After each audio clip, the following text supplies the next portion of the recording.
Okay, so they give us a graph, and it's weight of a car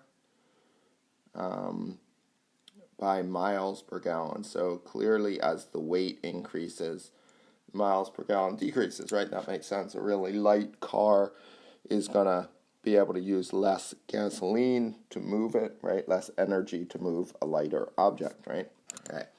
So that's why it's easier to, push a tiny car versus trying to push a tractor trailer, truck on the road. All right.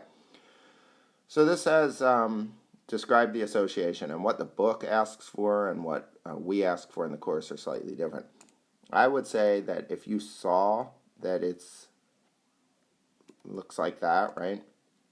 That if you saw it was a negative correlation, that's fine, right? We pretty much only looked at linear correlations, but you might want to say that it's linear correlation. So this is really the minimum you'd need. What else could you say? I don't know. If there was a point like here, maybe, or maybe a point here, right? You could say there were outliers. This one doesn't really have outliers, so no outliers. I don't know.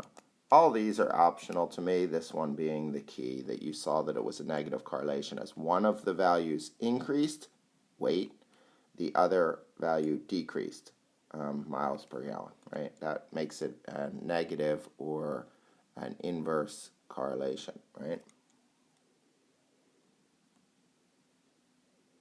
So I could even write that, right? It's an inverse correlation.